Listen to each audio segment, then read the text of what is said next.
Bos días, Hola. Maribel. Nada, estamos aquí de conversa porque eres a última persoa galardoada co Premio Trasalba, que tuvo un acto de entrega moi bonito a mediados de ano e no que saliu como frase resumo, de feito foi un pouco como titular do libro que che dedicaron e un pouco de síntesis, a frase unha fada céltica, que sei que foron unhas palabras que pronunciou Otero Pedrallo nunha entrevista que lle fixeches. Bueno, era por lembrar un pouco, porque é unha forma de falar do teu contacto con el e despois podemos seguir falando, como surdiu esa denominación de Don Ramón pois hacia ti, que estabas facendo unha entrevista, unha moza que estabas empezando a traballar en prensa. Creo que esa frase define moi ben o carácter de don Ramón, que era unha persona moi comunicativa, alegre, pero que xusto cando eu lle fago esa entrevista 2 anos antes de morrer, 2 ou 1 ano, non me acordo moi ben, acaba de quedar viudo. De feito, cando entro na súa casa na Rúa da Paz, o primeiro que me dice é: desde que morreu Fita, que era a súa muller, estou moi triste. Entonces, a entrevista desenrólase con don Ramón falando como falaba el, falando sin parar, que era unha maravilla. De feito, as entrevistas daba gusto facerlle unha entrevista. Sempre, además, sempre te daba un titular.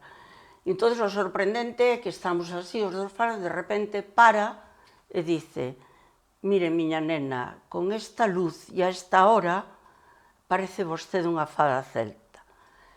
Bueno, me parece precioso, non? Sí que... Eu nese momento tamén era unha jovencita mona, tal e cual, e, bueno, era darlle máis humanidade á cuestión. Que, por outra parte, dentro destas facetas orixinales de don Ramón, el nas súas memorias, con respecto ás mulleres, conta como lle leía a Proust as prostitutas.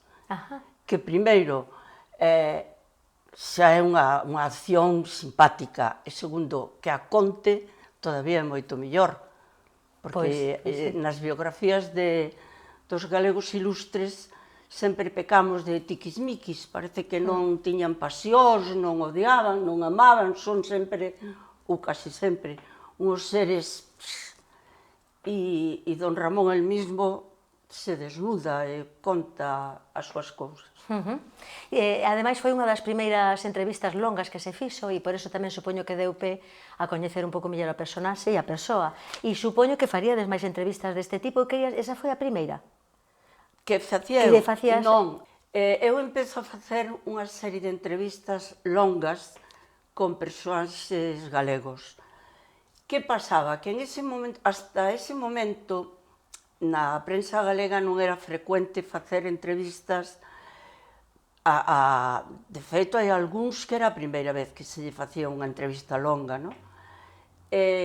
Entonces, é un momento da historia do país en que todo o mundo ten ganas de falar. Entonces, eso notase. Eu poñía como condición que a entrevista tiña que durar polo menos 2 horas, 3, porque eu quería eso, que fora unha cousa moi... Claro, resultaron unhas entrevistas fantásticas, non por min, sino porque todos tiñan moito que decir e todos tiñan moitas ganas de falar e de decir cousas. E eu creo que iso é o que lle dá categoría a esas entrevistas, que foron, non me acordo, 12 ou 13, pois con Otero Pedrallo, con Cunqueiro, con Blanco Amor, con... Bueno, non me acordo. Bueno, pero que foron, en todo caso, ahora son documentos históricos, seguramente. Están recollidos en algún lugar todos xuntos? Vale. Porque eu teño un defecto, moita xente xa me dice que había que recopilalos e tal, pero eu en iso son moi periodista. Quero decir que teño moi asumido que a profesión de periodista é volátil, que, bueno, ten vixencia un día, 2, despois xa nadie sabe onde leu o que leu, e entón, a min, eso gústame. Vale. Bueno, en todo caso, aí están feitas e están recollidas. E a Otero Pedrallo chegaches a facerlle máis entrevistas? Otero Pedrallo fixéralle... E con que motivo? fixeralle antes outra entrevista máis curta que fora con motivo de, pois, por esos anos o propietario do teatro principal vende a propiedade, o teatro. Entonces, danlle permiso de derribo. Pero, entonces, xuntámonos unha serie de xente, entre estaba Eloi Lozano, o cineasta, o pintor Conde Corval, que foi o autor de este cuadro que é o Enterro de Don Ramón, que teño a honra de estar aí, e o arquitecto Santiago Seara, bueno, un grupiño, Pepe Paz, un grupiño. Entonces, fixemos unha campaña que se titulaba Trátase de salvar o principal. Entonces, eu fun a facerlle unha entrevista a don Ramón. Que era veciño. Claro, era veciño, conocía estupendamente a historia do teatro e viví unha... Entonces, aí outra vez don Ramón aparece esas facetas súas tan, por outra parte, moi valiente, porque cando el dice unha frase moi importante que para Ourense perder o principal é como perder unha iglesia románica. Entón, bueno, a mí me parece primeiro unha frase valiente, porque a ver, que barbaridade, o principal, que xa tiña 100 anos, pero bueno, no, gran parte da historia da cidade está aí. Entonces, houve a sorte de que en ese momento había uns políticos con sensibilidade, como era Vitorino Núñez, na Diputación, que foi cando acordan mercar o teatro. Iso foi o que o salvou e aí está. Outra das túas facetas é, por exemplo, que tamén se contemplou na entrega do premio, é a túa labor en pro dos Camiños de Santiago, en este caso do Camiño da Plata, do Mozárabe, porque tes obras sobre eso. Teño dúas guías, unha desde que venden de Puebla de Sanabria a Ourense, e outra que ven desde Sevilla, porque esa ruta, ao chegar a un pueblo de Zamora, desvíase, podes ir ao francés ou vir por Ourense. Entón, eu teño esa tamén. Pero tuve a sorte, fai 30 anos ou 40 xa, de conocer os amigos do Camiño da Plata, que foron cando nin estaba reconocido, nin señalizado, nin nada. Que además son de aquí, é unha asociación de Claro, Ourense. todo surxiu aquí. E da man dun erudito que era don Eligio Rivas, que de feito foi o que lle deu, digamos, un carácter un pouco máis científico ao trazado do camiño. Entón, gracias a eles, empecé aí a camiñalo e gracias a eles fixen esas dúas guías. E hai algún, eu penso que sí, pero bueno, pois se lembrarás tú que solamente o ter máis presente, algún vínculo entre don Ramón e os Camiños de Santiago? Porque creo que chegou a facelos... No, el non fixo os camiños, que eu sepa non fixo. El camiñou moito por Galicia. E fixeron esa ruta tan preciosa dese libro tan bonito que hai, que van a pé a San Andrés de Teixido, todo o grupo. Logo fan tamén, descubriuse fai pouco, que fixeron un camiño tamén partindo por aquí por Carballiño. Eles eran uns grandes caminantes, non? De feito, aí na entrevista de don Ramón, el conta como fixo solo, pois recorreu prácticamente toda Galicia a pé. O que pasa é que, bueno, hai un pouco a dúda de que eran un pouco tramposillos, e de vez en cuando collían un autobús, tal, pero bueno, eles, de feito, don Ramón decía un país propio hai que conocelo camiñando. E eu aí é onde tamén me sinto moi unida a él. Ben, por seguir falando un pouco do teu vínculo con don Ramón, tú formas parte do padroado da Fundación. Vale.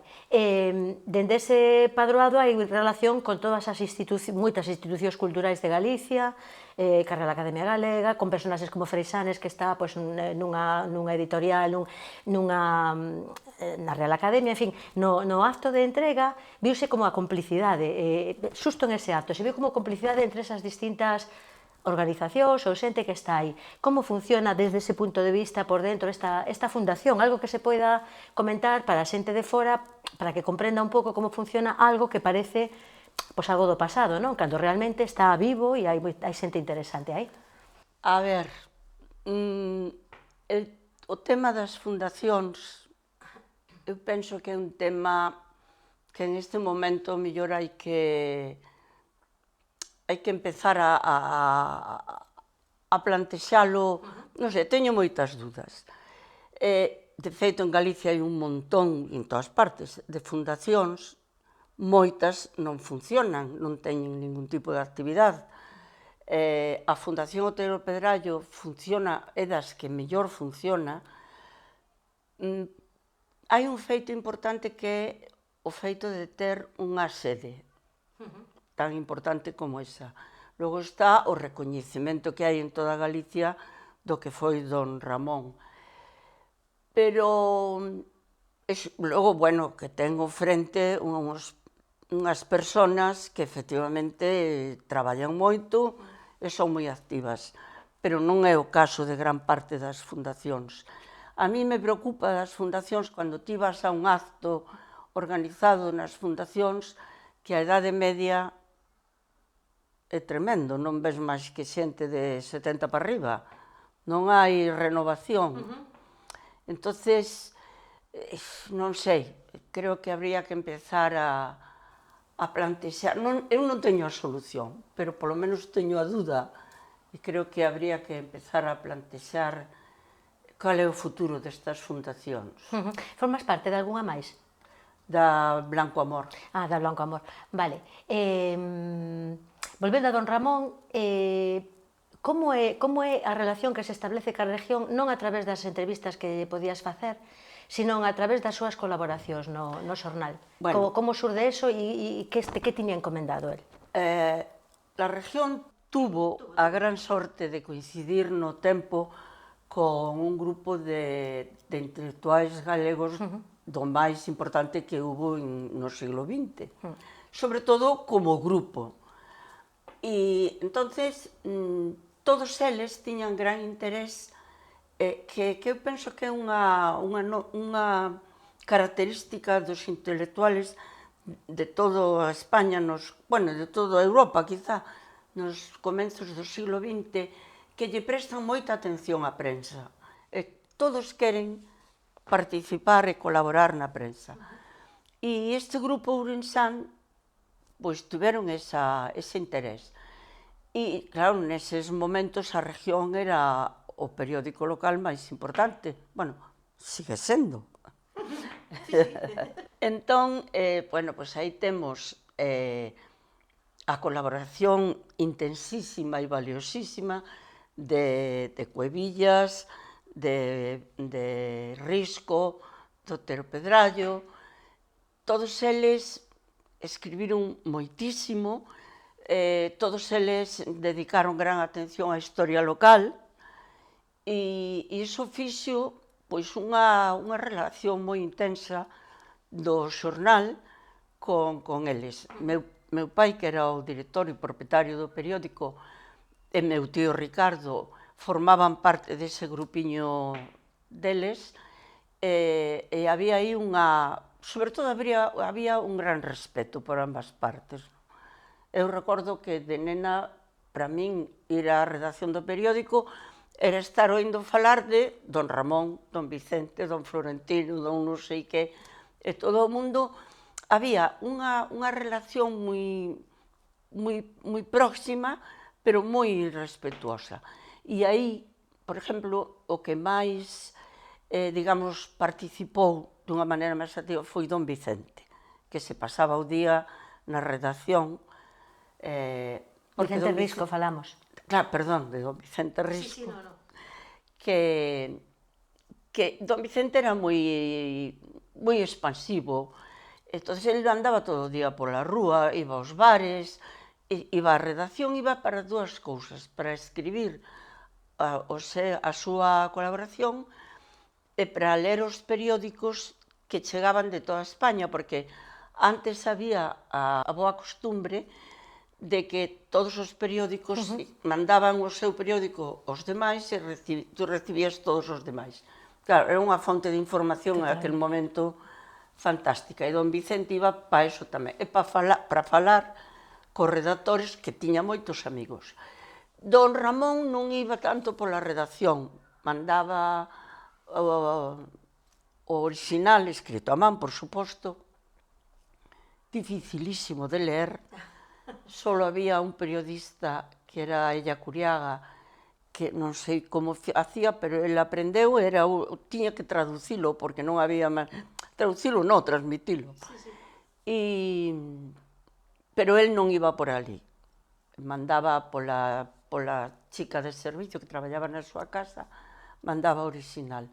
Cuevillas tampouco o iba moito, pero os demais sí. Don Vicente estaba ali todo o día.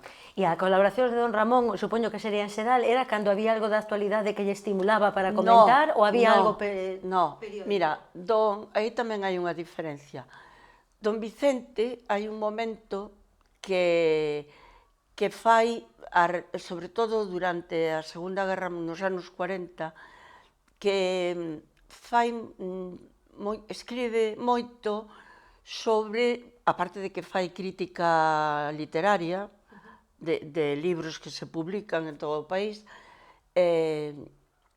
trata de vez en cuando temas internacionales.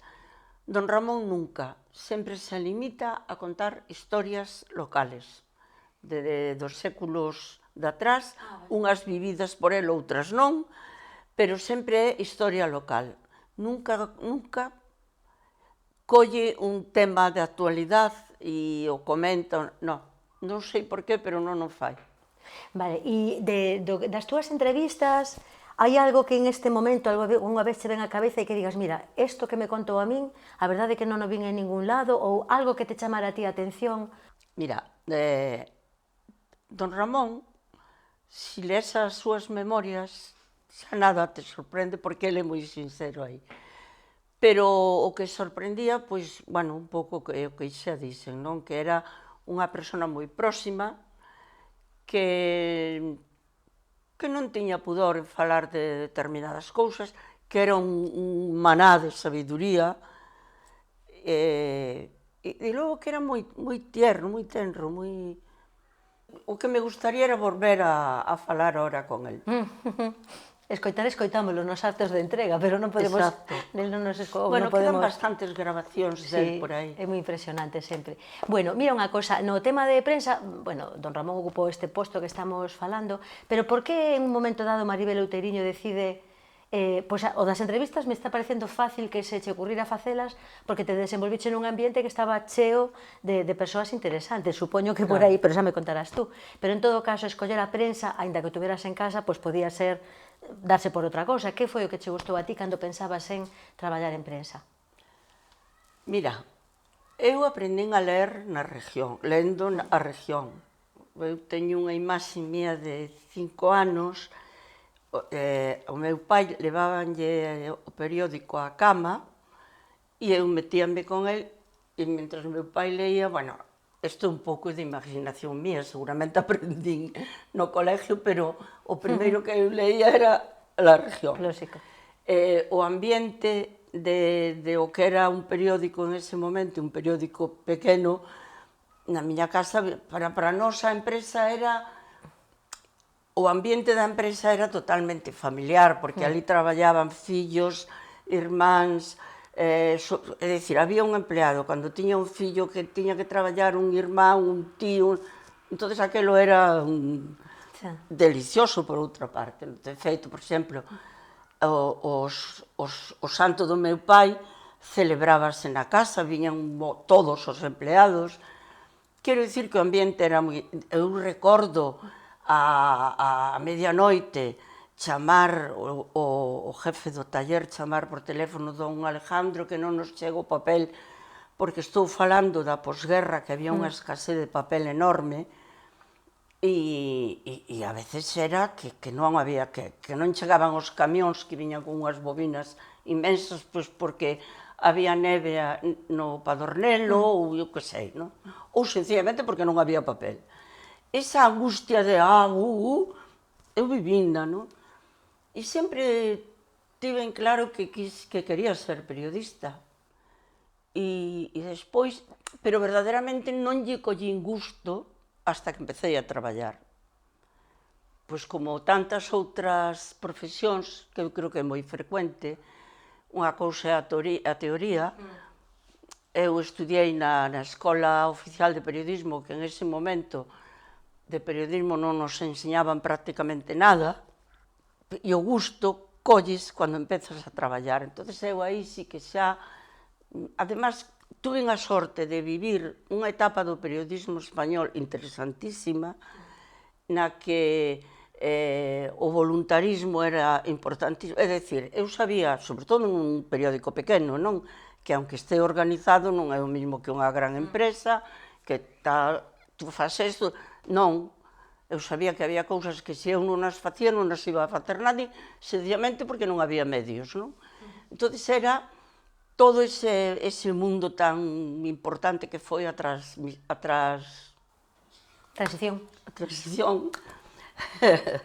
pois todo iso vivino con moitísima intensidade. O feito de ir a rodas de prensa clandestinas, a dar voz a xente que hasta entonces non falaba, todo iso foi apasionante. Claro. Cal foi a primeira cousa que escribiches, que fixeches como prensa? Mira, eu cando cheguei a traballar, pois xa che digo, viña con dúas titulacións, Filosofía e Letras na especialidade de Historia de América, que aquí está a miña...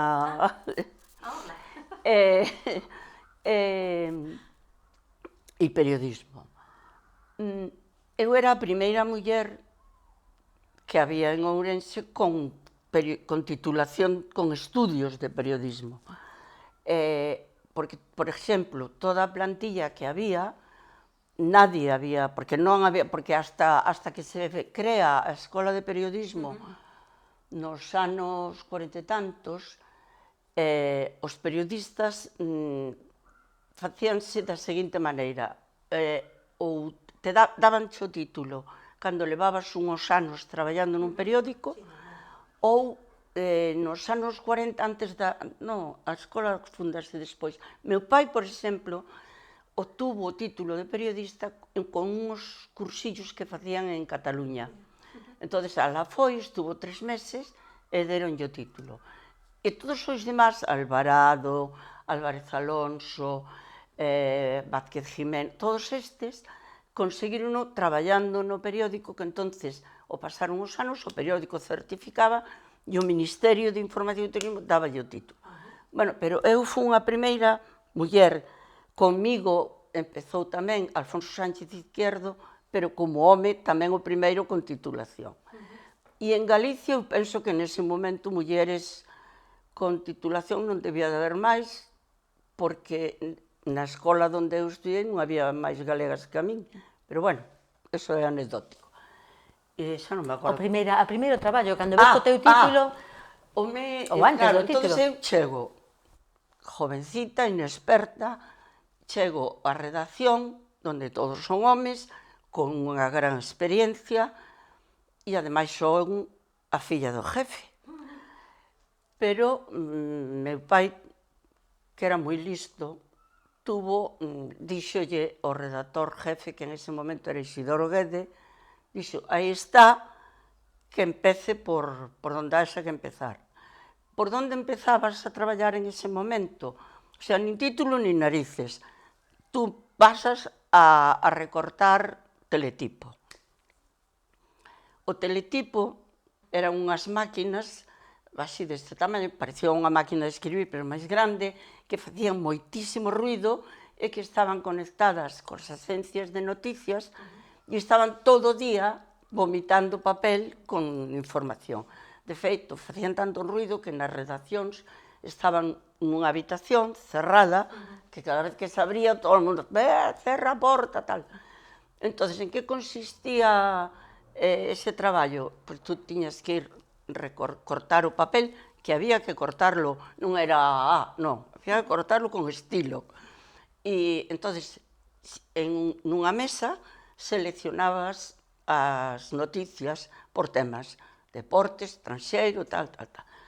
Recordo cando estaba morrendo Franco naquela agonía tan larga, cada 2 por 3 era ir correndo a ver se morrera ou non. Bueno, entón eu empecé con ese traballo. Canto tempo aí? Nos teletipos? Recortando teletipos, canto tempo? Quanto tempo estuve? Sí. No, pouco. E o primeiro como... Entonces puxéronme a facer, bueno, porque claro, o teletipo non daba para tanto. Entonces, ao mesmo tempo, empecé a facer esa sección que había en toda a prensa do mundo, que era hace 25 años, nós ainda temos, hace 25, 50 e tal. Entonces empecé tamén aí, que foi onde lle collín moito gusto, que despois ampliei hasta a actualidade. Esos foron os primeiros. Pero claro, eu tiña unhas ganas de... E entonces, como digo, tamén era ese momento tan activo que, bueno, eu empecé a ter contacto pois con partidos políticos aínda na clandestinidade, con... non sei, foi algo que iba surxindo, Sí, porque na cidade, sí. a situación xo pedía. Nese momento, Alfonso Sánchez Izquierdo e eu fixemos unha sección que se chamaba... bueno, o título era moi tonto. Eran unhas enquisas na rúa, que era a primeira vez que se facía, que era preguntarlle a xente sobre un tema. Cada día era un tema e facíamos, me parece que era 5 ou 6 entrevistas con foto. Isto que hoxe é unha tontería, vamos, unha tontería que é normal. Naquel momento, que pasaba? Primeiro, a xente non estaba acostumbrada a salir na prensa. Para conseguir a foto, nosotros, claro, poñíamos como condición que tiña que ser con foto, porque senón perdía a credibilidade. Entón, había xente que tiñas que tirarte unha hora para convencela de que tiña que ser con foto e a veces tiñas que renunciar. Pero, por outra parte, é sorprendente porque, unha vez máis, como pasaba cos intelectuales, a xente tiña gana de falar. E entón, nadie lle preguntara hasta entonces sobre determinados temas. Recordo, por exemplo, o tema do divorcio, que foi, porque casi todos os que... Claro, aí tamén se presta, teño que reconocer que se presta un pouco a manipulación.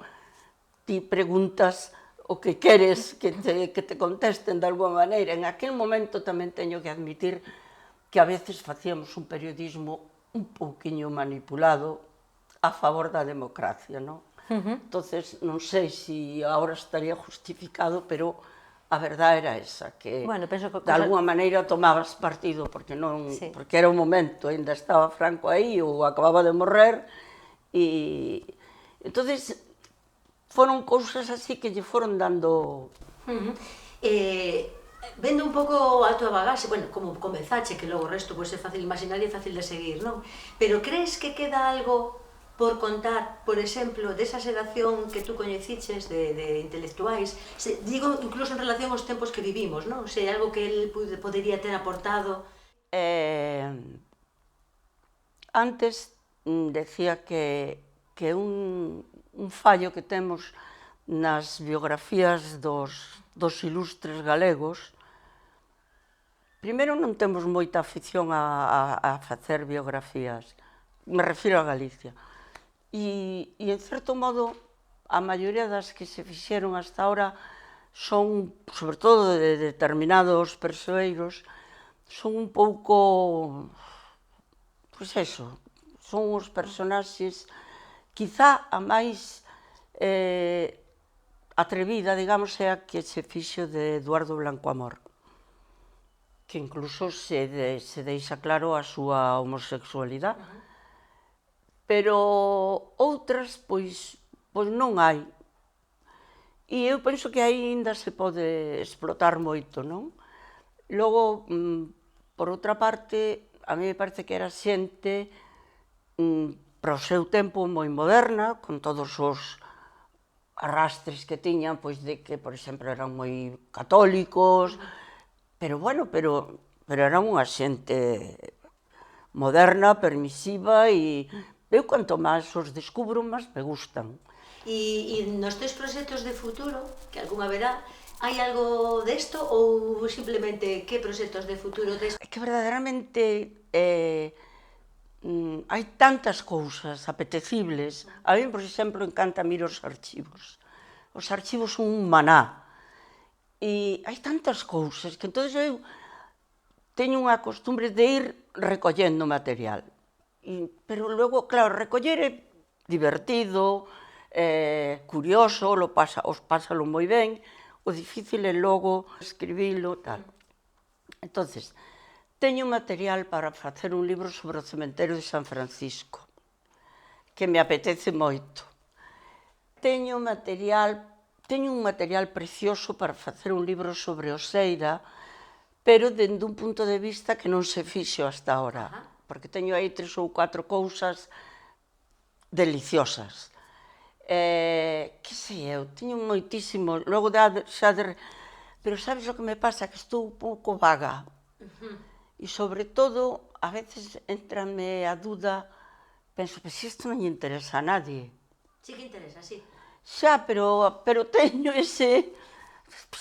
que lle interesa, non? E cando penso que dentro de 50 anos a mitad da población non vai a ser de orixen de aquí, ainda lle vai a interesar menos. Depende. Pero bueno, vou a ver se empezar o ano me quito esta pereza de encima. Como ves, como xornalista que viviu tempos diferentes, os actuais, que todo cambiou moi rápido, e como parece que vai ser o cambio, ou como te gustaría que fora, que son dúas cousas diferentes. Do periodismo. Eu estou perdida no mundo do periodismo de hoxe, estou perdida. Eu sigo facendo periodismo, pero non estou facendo o que eu considero ese periodismo de andar, que ten unha edad e un tempo. Bueno, eu iso fai tempo que non o fago. Eu non teño nin idea por onde pode ir o periodismo do futuro. A verdade é que non teño nin idea.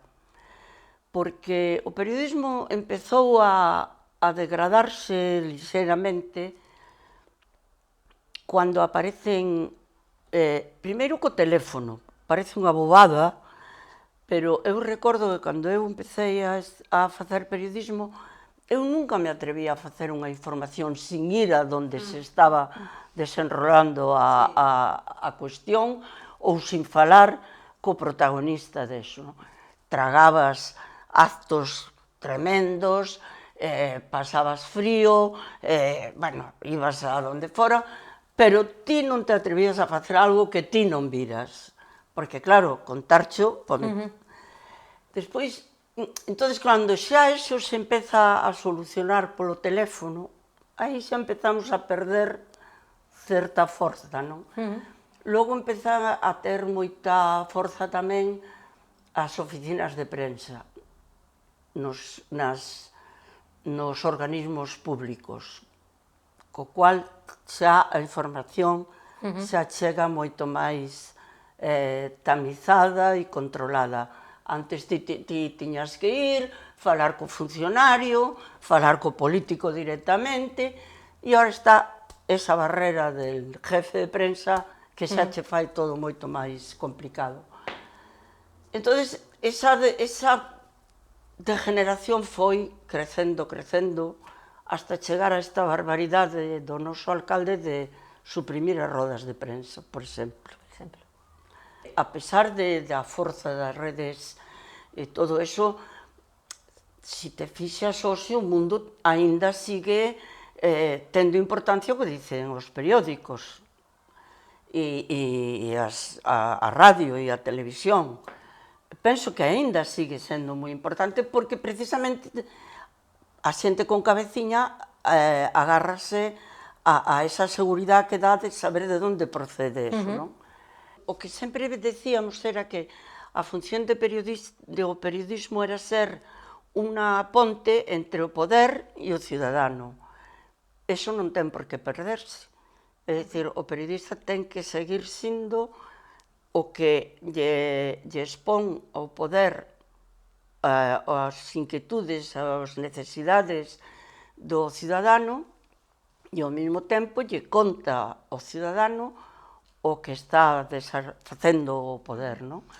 Eso non ten por que perderse, pero que sei. Crees que o tema de que, por exemplo, o que se deu este ano, non? Que unha fundación cultural premie un traballo xornalístico, tampouco é tan tan habitual, están últimamente dando, pois, o ano pasado foi a un autor de tiras de historietas, que é moi vinculado ca sociedade galega e ca cultura e cas actualidades, un tema xornalístico, como que o xornalismo está facendo tamén de ponte en outras moitas cousas, pois o teu traballo valorado en este caso un tema moi cultural, moi documental. Bueno, o xornalismo sigue estando aí, non sei se pode ser un bo camiño. Eu creo que un dos méritos de Eduardo, o actual presidente da Fundación Otero Pedrallo, foi ese precisamente, el abrirse, porque ese mundillo intelectual galego, pois o que che decía antes, non te ibas a un acto destos e todo é xente maior, non ves continuación, ni siquiera os seus fillos están ali. Entón, Eduardo, eu penso que eso fixo moi ben, que foi abrir ao resto da sociedade, non? Empezando por un ilustrador. A mí pareceme estupendo eso. E vincular co xornalismo directamente Claro. tamén. Sí.